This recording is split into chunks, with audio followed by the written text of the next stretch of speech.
नमस्कार, स्वागत है आपका भाग्यफल में। मैं हूं आपके साथ आशीष प्रमोद गोस्वामी। देखिए, ज्योतिष शास्त्र में ग्रह बहुत महत्वपूर्ण भूमिका निभाते हैं। ग्रहों का प्रभाव व्यक्ति के जन्म कुंडली और राशि नक्षत्रों के आधार पर देखा जाता है। कुछ ग्रह धन लाभ कराते हैं। ज्योतिष शास्त्र में इन ग्रहों को बेहद महत्वपूर्ण जगह मिलती है, स्थान मिलता है।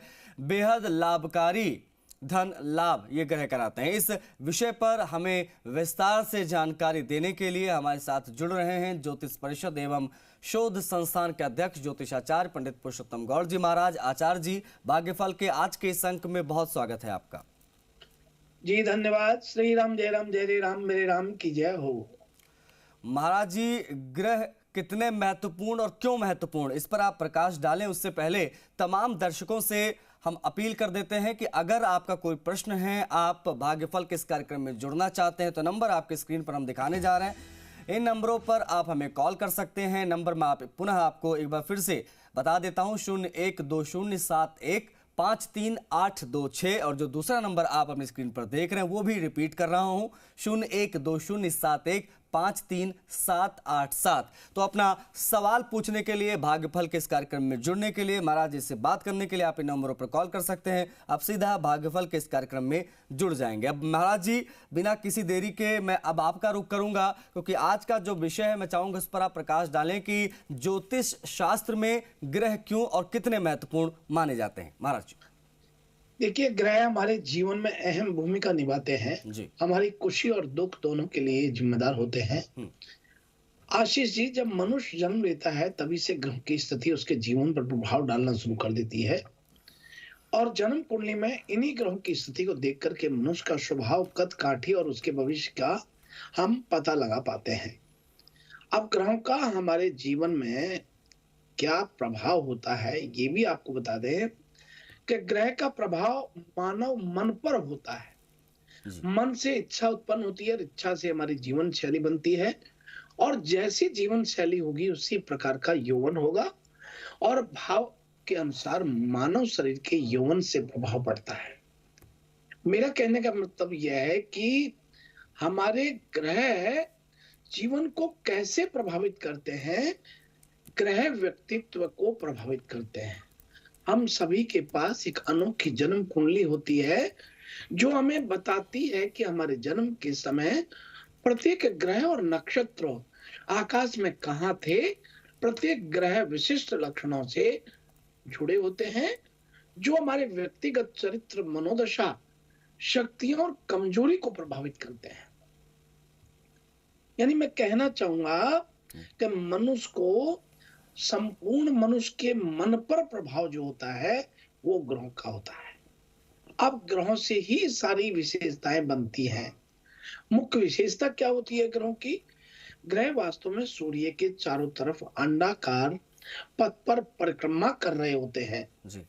जिस समय हम जन्म लेते हैं उस समय के ग्रह की एक चारों तरफ गति घूर्णन कहलाती है। उसकी स्थिति से हमारा जो है पूरा जन्म पत्रिका विश्लेषण होता है। और ये आपको बता दें कि साहब, ग्रह जो करते हैं ना, वो शत्रु भी नहीं करता, वो मित्र भी नहीं करता, वो अपने माता पिता भी नहीं करते, जो ग्रह कर देते हैं। अब इन ग्रहों में कौन से ग्रह ऐसे हैं जो जीवन के संपूर्ण जीवन में अपना प्रभाव छोड़ते हैं? जैसे आपको बता दें कि ज्योतिष शास्त्र में बृहस्पति को धन और समृद्धि का कारक ग्रह कहा है। कुंडली में गुरु की स्थिति यदि मजबूत है, गुरु उच्च का है, गुरु भाग्येश में बैठा है, गुरु कर्म कार्य क्षेत्र यानी 10वें घर में बैठा है बृहस्पति, तो फिर आप समझिए कि बृहस्पति का विकास, प्रचुरता का प्रतिनिधित्व करता है। इसकी शुभ स्थिति से वित्तीय हालात में सुधार रहता है। बृहस्पति के प्रभाव में जन्म लेने वाले लोग आशावादी, उदार दिल होते हैं और खुले विचार वाले होते हैं। इन लोगों के पास धन और अवसरों की कोई कमी नहीं होती है और इनके पास आकर्षित करने की अद्भुत क्षमता होती है। इस ग्रह में जन्म लेने वाले हर लोग हर काम में सफल होते हैं। आशीष जी, बृहस्पति की ऊर्जा व्यक्ति को बड़ा सोचने और जोखिम लेने के लिए प्रोत्साहित भी करती है। यानी बृहस्पति ग्रह किसी का उच्च का हो तो मान के चलिए या तो बहुत बड़ा एस्ट्रोलॉजर बनता है, या फिर वो बहुत बड़ा जजमेंट देने वाला जज बनता है। और बृहस्पति जिसका उच्च का हो तो बहुत अच्छा विचार रखने वाला आध्यात्मिक जगत में अपना स्थान बना लेता है, और धन संपदा की उसके पास कोई कमी नहीं रहती है। इसी प्रकार से शुक्र ग्रह की बात करें, शुक्र ग्रह को ज्योतिष शास्त्र में प्रेम, सौंदर्य और विलासिता का प्रतिनिधित्व करने वाला ग्रह हम मानते हैं। यह व्यक्ति की वित्तीय स्थिरता और संपत्ति के साथ स्थितियों को जोड़ता है। कुंडली में इस ग्रह की शुभ स्थिति धन लाभ देती है, सारी सुख सुविधाएं उपलब्ध कराती है और व्यक्ति को सकारात्मक प्रभाव से घर में समृद्धि लाती है। वही आपको बता दें कि शुक्र जिसका उच्च का है, यानी मीन राशि में उच्च का होता है और कन्या राशि में नीच का होता है। यदि शुक्र मीन राशि का है तो आपका सौंदर्यकरण का भी दुनिया तारीफ करेगी, यानी आकर्षित करने का केंद्र बन जाते हो और प्रभावशाली व्यक्तित्व आपका हो जाता है, और धन, विलासिता और समृद्धि तीनों को बढ़ाता है। जिसकी कुंडली में शुक्र मजबूत होता है वह व्यक्ति वित्तीय स्थिरता और लाभ प्रदान करने वाला होता है। अब हम बात करते हैं बुध ग्रह की। बुध को एक महत्वपूर्ण ग्रह माना गया। यह बुद्धि का संचार और वाणिज्य का शासक होता है, जिसका वित्तीय मामलों पर सीधा प्रभाव पड़ता है। यानी जिसका बुध मीन का है तो वो अपने वित्तीय प्रबंधन में इतना मास्टर होगा, इतना पारंगत होगा कि उसका वित्तीय प्रबंधन कभी भी असंतुलित नहीं होने वाला है। कुंडली पर इसका कई बार मान लीजिए ग्रह आपका बुध ठीक नहीं है तो इसका वित्तीय मामलों पर सीधा प्रभाव पड़ता है। कुंडली पर भी इसका शुभ प्रभाव यदि है तो धन लाभ होता है, जीवन में वित्तीय स्थिरता आती है, बुध के मजबूत होने से व्यवसायिक सफलता मिलती है। ज्योतिष में बुध का संबंध बुद्धि और तर्क से बताया गया है।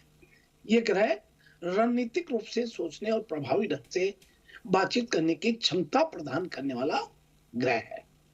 तो मैं आपसे जो कहना चाह रहा हूं कि ये हमारे जीवन में ऐसे ग्रह हैं जो बृहस्पति, शुक्र, बुध ये संपूर्ण जीवन को संवारते हैं, संपूर्ण जीवन की जीवनचर्या को एक सही दिशा में लेके जाते हैं।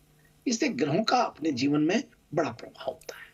मतलब महाराज जी देखा जाए तो इन ग्रहों का आपसी योग बनता है तो हर क्षेत्र में अलग प्रभाव पड़ता है। लेकिन मैं कहीं कहीं सुनता हूँ कहते हैं कि इन ग्रहों के साथ राहु केतु अगर मिल जाते हैं तो कार्य में बाधा उत्पन्न होने लगता है। अब राहु केतु की क्या भूमिका रहती है इन ग्रहों पर, किस प्रकार से इनके मिलने पर बाधा इत्यादि उत्पन्न होने लगता है, इसको लेकर भी बहुत सारे प्रश्न होते हैं। मैं चाहूंगा इस पर भी आप महाराज जी जरूर प्रकाश डाल दें। देखिए आशीष जी, बात यह है कि राहु केतु छाया ग्रह है जी, एक सिरनी एक के धड़ नहीं। ये जहां जिस जगह बैठते, मान लीजिए उच्च ग्रह के साथ बैठ गए तो ये उच्च के फल देने लगेंगे, ये नीच के साथ बैठे नीच के फल देने लगेंगे। कहते हैं ना कोई आदमी की नीति नहीं होती है तो डुलमुल जवाब देता है। वो किसी आदमी के साथ बैठे तो उसके साथ बहने लगा, फिर खराब आदमी के साथ बैठा उसके साथ बहने लगा, फिर वो दुष्ट के साथ बैठा दुष्टता करने लगा, वो नीच के साथ बैठा नीच के कार्य करने लगा। तो ये दोनों ग्रहों का कोई मॉरल नहीं है। हाँ, ये इंडिपेंडेंट यदि उच्च के होते हैं और आपके भाग्येश में, कार्यक्षेत्र में, आपके स्वास्थ्य में, आपके संतान पक्ष में, तो फिर ये प्रभावित करते हैं, अवश्य प्रभावित करते हैं और बहुत बड़ा लाभ भी देते हैं। अब यूं तो शनि को न्याय का ग्रह माना गया है, वैसे तो सभी ग्रह अपना प्रभाव अपनी अपनी जगह छोड़ते हैं। अब मंगल ग्रह, अब यदि मान लीजिए मंगल ग्रह 10वें घर में बैठा है तो सेना में या सेनापति या पुलिस में बड़े दमंग अफसर के रूप में वो निकल के आता है, क्योंकि मंगल जो है आत्मविश्वास को स्ट्रांग बनाता है। अपना अपना जैसे चंद्रमा है नीच का है तो आदमी का जो दबदबाई खत्म हो जाता है, सूर्य है उच्च का है तो राजनीति में सब जगह अपना बहुत बड़ा दबदबा बना लेता है। तो ग्रह तो अपने जीवन में सभी ग्रह महत्वपूर्ण है, लेकिन ये 3 ग्रह यदि आपकी जन्मपत्री में कहीं भी यदि अच्छे हैं तो बाकी ग्रह कमजोर भी हैं तो भी जग जाता है जी। मतलब ये बात मतलब महाराज तय माना जाए कि जो 7 ग्रह हैं इनका अपना अलग अलग क्षेत्रों में प्रभाव रहता है, उसी के हिसाब से हमारा जीवन जो है वो चलता है। और हर व्यक्ति का भाग्य और जो कुंडलियाँ जो चीज़ें देखी जाती है उसमें सब कुछ इन्हीं ग्रहों पर डिपेंड करता है कि किसने किस ग्रह नक्षत्र में जन्म लिया, उसी के आधार पर चीज़ें तय होती हैं। जी ठीक है जी महाराज जी। अब ऐसे में ये अपने आप में समझने वाली बात होती है, क्योंकि बहुत सारे लोगों को, क्योंकि ग्रह के योग का जातकों के जीवन पर प्रभाव पड़ता है, क्योंकि बहुत सारे लोग ऐसे होते हैं जो किसी एक विषय पर लगे रहते हैं लेकिन उसमें उनको सफलता मिलती नहीं है। शिक्षा के क्षेत्र में प्रयास करते हैं लेकिन उस क्षेत्र में जो है उनको सफलता मिलती नहीं है। बहुत सारे लोग हैं जो बहुत पूजा पाठ करते हैं, उसके बावजूद उनको लाभ नहीं मिलता। कुछ लोग महाराज जी ऐसे होते हैं जिंदगी भर निर्धन ही बनी रहते हैं। निर्धन है तो निर्धन ही बना रहेगा चाहे जितना प्रयास कर ले। ये सब आखिर महाराज जी क्यों होता है? देखिए, गोस्वामी तुलसीदास जी ने बड़ा सरल कहा है, बहुत सरल भाषा में जी। प्रारब्ध पहले रचा पीछे रचा शरीर, तुलसी चिंता क्यों करे भजले श्री रघुवीर। प्रारब्ध के आधार पर जन्म उस घर में मिलता है, प्रारब्ध के आधार पर सुख सुविधाएं मिलती है, प्रारब्ध के आधार पर पत्नी माता पिता इष्ट मित्र और आपके बॉस सब कुछ प्रारब्ध के आधार। कहते हैं ना कि आज हम करेंगे तो आगे मिलेगा। तो आज का जीवन जिसने सफल बनाया, मनुष्य देह के लिए देवता भी तृष्णा रखते हैं, देवता भी तड़पते हैं कि हमें मनुष्य जन्म मिले, क्योंकि मनुष्य जन्म जिसको मिलता है वो व्यक्ति अपने आप में महान है। उसे सोचने समझने की और अपने आगे की और पीछे का जीवन सुधारने के अवसर मिलता है। इसलिए मनुष्य जन्म में अच्छे कर्म कीजिए, अच्छी विचारधारा रखिए, अच्छा सोच के साथ काम करिए। और जब मैं समझता हूं कि ये सब होता है तो अवश्य वो व्यक्ति आगे अपना जीवन सुधार लेता है, उसी के अकॉर्डिंग उसको प्राप्त होता है। आप देखिए ना, कई लोग कुछ नहीं करते, केवल काम करते हैं, सारे सेना और सेनापति का नाम हो रहा है। तो ठीक है, ये भाग्य और प्रारब्ध होता है, और भाग्य प्रारब्ध से बनता है। जैसे हमारा शरीर है, ग्रहों की छाया शरीर पर पड़ती है, लेकिन वो मन को कंट्रोल करता है ग्रह। जैसा मन बनाएगा, जैसा बुद्धि होगा, वैसा कर्म करेगा, वैसा विचारधारा होगी, वैसे चिंतन करेगा, वैसे ही वो आगे बढ़ने का प्रयत्न करता है, जिसकी जैसा मन कार्य कराता है। तो ये ठीक से माना जाए तो कर्म प्रधान विश्व कर रखा, कर्म को ही प्रधान माना है जीवन में। महाराज जी, कर्म ही प्रधान है जाहिर तौर पर। और हम जितने तमाम जो बुद्धिजीवी हैं, जो तमाम संत हैं, उनको जब सुनते हैं तो ये चीज़ कही जाती है कि जो प्रारब्ध होते हैं उसी का हम भोगते हैं, और प्रारब्ध ही हमारे जो हैं वो हमारे अच्छे काम, हमारे बुरे काम उसी के हिसाब से हमको फल देते हैं। और क्या महाराज जी पूर्ण जन्मों के, पिछले जन्मों के भी जो हमारे कर्म हैं वो इस जन्म में प्रभाव डालते हैं महाराज जी? पूर्व जन्म के कर्म ही हमारे को चलाते हैं। पूर्व जन्म के कर्मों के आधार पर हमने जन्म लिया, हमें माता पिता मिले, भाई बहन मिले, हमको मित्रगण मिले, हमको बॉस मिला, हमको पत्नी मिली। ये सब पूर्व जन्म के आधार पर। कई बार आप देखिए, जीवन में सब कुछ अच्छा है और आपका एक दोस्त खराब मिल गया, जीवन को नरक बना दिया। कई बार बहुत सब कुछ अच्छा है, मित्र भी अच्छे, सब कुछ अच्छा है, लेकिन पत्नी खराब मिल गई, जीवन को नरक बना दिया। पति खराब मिल गया, जीवन को नरक बना दिया। मित्र खराब मिल गया, माता पिता खराब मिल, बहुत सारी बातें हैं जो आपके प्रारब्ध से जुड़ी होती है। आप ये मान के चलिए, एक समय में, एक घड़ी में, एक पल में लाखों हजारों लोग जन्म लेते हैं। क्या सब एक जैसे होते हैं? नहीं होते। उनके प्रारब्ध के आधार पर उनके कर्म तय होते हैं।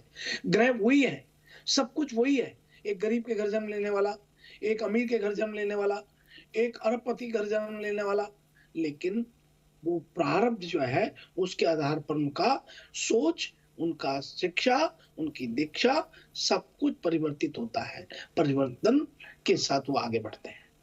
माँ बाप के द्वारा किए गए कर्मों का असर क्या बच्चों पर होता है महाराज जी, या बच्चों के द्वारा किए गए कर्मों का असर माँ बाप पर होता है? क्या ये भी चीजें होती हैं? देखिए, ये आपने बहुत अच्छी बात कही है। माँ बाप कर्म अपना अपना है। कहते हैं ना कि कोई कर्म को नहीं बटा सकता जी। आप माँ बाप के कर्म जो हैं, आपके पास बैंक बैलेंस आपने किया, अब बैंक बैलेंस का लाभ तो आप ही उठाएंगे, लेकिन आप दया कर लेते हैं, किसी पर करुणा करते हैं, तो फिर आप अपने बैंक बैलेंस में किसी को चेक दे सकते हैं जी। तो माँ बाप जो कर्म करते हैं, भाई बहन जो कर्म करते हैं, संत महात्मा जो कर्म करते हैं, अब जो सिद्ध ब्राह्मण कर्म करते हैं, विद्वान अपना अच्छा कर्म करते हैं और उन्हें करुणा हुआ, उन्हें दया आई, तो अपने खजाने में से आपको आशीर्वाद दे सकते हैं। कभी आप किसी बड़े संत को प्रणाम करिए, वो कभी नहीं कहेंगे कि आपका कल्याण हो, वो एक ही बात कहेंगे, हाँ जय श्री राम, राधे राधे, जय श्री कृष्णा, लेकिन वो आशीर्वाद नहीं देते। उन्हें मालूम है कि मुख से कही शब्द जो है वो ही आपका चेक बुक है। मुख से कह दिया जाओ, आप स्वस्थ होंगे, आप ठीक हो जाएंगे और अब आप आज से ठीक रहेंगे, इसका मतलब आपने अपने खजाने में से उनको आशीर्वाद दिया है। इसलिए आप ध्यान रखें कि अपने कर्म में से किसको कौन देना चाहता है, ये बहुत बड़ी बात है जी। महाराज जी, फोन लाइन में कुछ तकनीकी खराबी है शायद, इसलिए कुछ कॉलर हमारे साथ अभी कनेक्ट नहीं हुए हैं। मैं चाहूंगा कि जो हमारे तमाम दर्शक हैं वो अपनी राशियां समझ लें। तो क्या राशि आज किस प्रकार का क्या रहने वाला रुझान, मैं चाहूंगा इस पर आप जरूर प्रकाश डाल दें। तमाम जातकों को जाहिर तौर पर इंतजार कर रहे होंगे। तो आइए हम सबसे प्रथम मेष राशि से शुरुआत करते हैं। आज इस राशि के कारोबारियों को कारोबार के सिलसिले में अनचाही यात्रा करनी पड़ सकती है। यह यात्रा आपको मानसिक तनाव भी दे सकती है।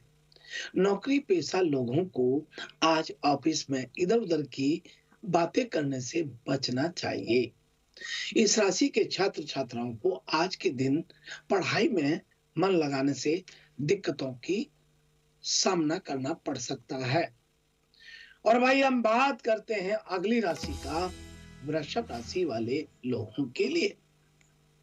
आज आपको पैसों से जुड़ी समस्या आ सकती है, जिसे सुलझाने के लिए आप अपने पिता या पिता तुल्य किसी आदमी से सलाह ले सकते हैं। परिवार के सदस्यों की जरूरतों को तरोताजा आज आप करने वाले हैं। उनके सुख दुख के भागीदार भी आज आप बनेंगे, ताकि उन्हें महसूस हो कि आप वाकई में उनका ख्याल रखते हैं। और भाई हम बात करते हैं मिथुन राशि वाले लोगों के लिए। आज एक दूसरे को फिर से भली भांति जानने के लिए पति पत्नी में प्रेम और स्नेह के साथ आगे बढ़ेंगे। वहीं आप व्यापार में अच्छा खासा आज मुनाफा होने की संभावना बनती है। आज के दिन अपने बिजनेस को नई ऊंचाइयां दे सकते हैं। कहीं भी विवादास्पद मुद्दों से आज आपको बचना चाहिए। और भाई हम बात करते हैं कर्क राशि वाले सभी लोगों के लिए। आज आपके बच्चों घर में खुशियों सुकून भरे माहौल में आपको सकारात्मक वातावरण देने वाले हैं। आपको एक दूसरे के साथ व्यवहार में ज्यादा खुलापन और आजादी रखनी चाहिए। अनचाहा कोई मेहमान आज आपके घर पर आ सकता है। और भाई हम बात करते हैं सिंह राशि वाले सभी लोगों के लिए। दांत का दर्द या पेट की तकलीफ आपके लिए परेशानी खड़ी कर सकती है। तुरंत आराम पाने के लिए अच्छे चिकित्सक की सलाह लेने में कोताही ना बरतें। और भाई हम बात करते हैं कन्या राशि वाले लोगों के लिए। आज आपके दोस्त आपका परिचय किसी खास इंसान से कराने वाले हैं, जो आपकी सोच पर गहरा प्रभाव डालेगा। जीवन की गाड़ी को अच्छे से चलाना आपको आता है, मगर बहुत सोच समझ करके अपने निर्णय दें तो ठीक रहेगा। आज आप हर तरफ से प्यार ही प्यार फैलाएंगे। अब इसी के साथ हम आगे बढ़ते हैं और बात करते हैं तुला राशि वाले लोगों के लिए। आज तुला राशि के जातकों का दिन नए काम करने के लिए बेहतरीन रहेगा, जिसे करके आप खुद के बारे में बहुत अच्छा महसूस करेंगे। आज के दिन निवेश करने से बचना चाहिए। ऐसी जानकारी जाहिर ना करें जो व्यक्तिगत और गोपनीय है। आपकी आकर्षण छवि मनचाहा परिणाम देने वाली रहेगी। और भाई हम बात करते हैं वृश्चिक राशि वाले। आप मानसिक और शारीरिक तौर पर थकान महसूस कर सकते हैं।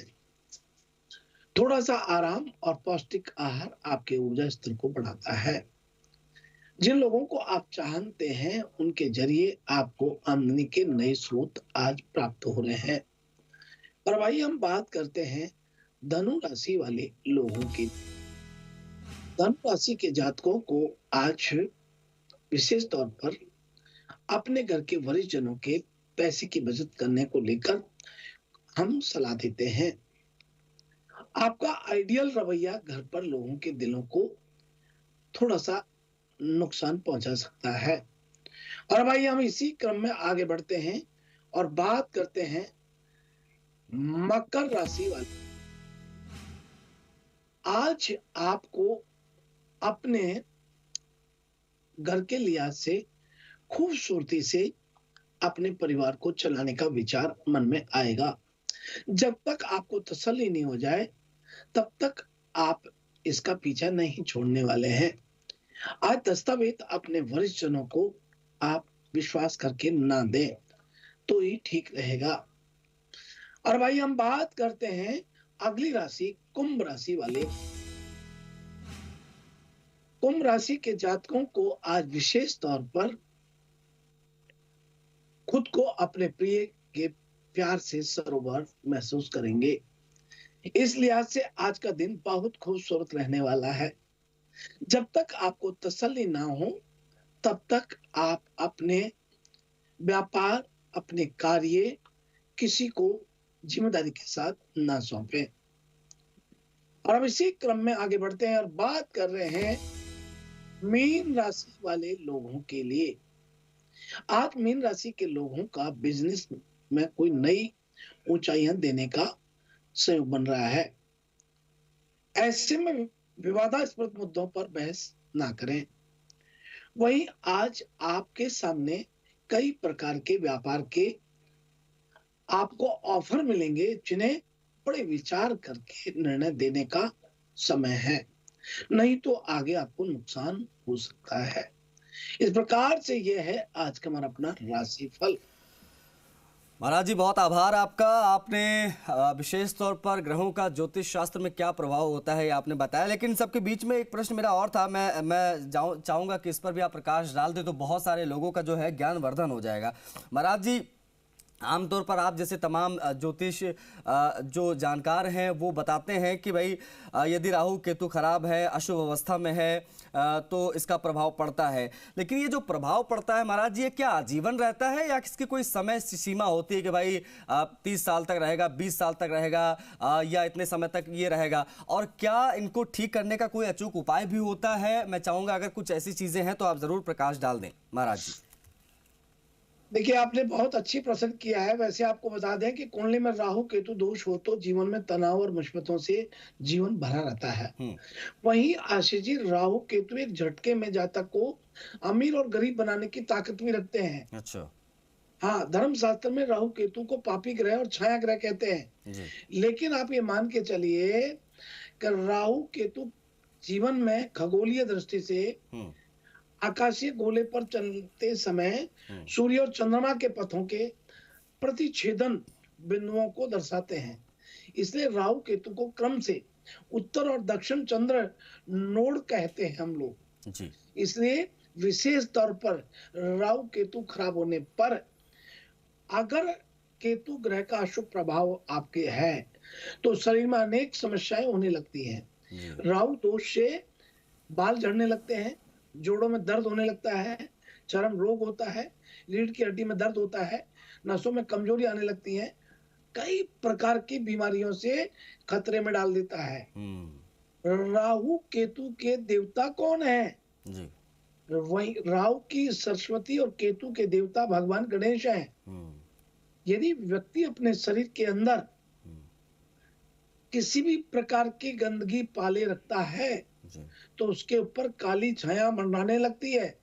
यानी राहु के फेरे में व्यक्ति के साथ अचानक होने के कारण ये घटनाएं बढ़ जाती है।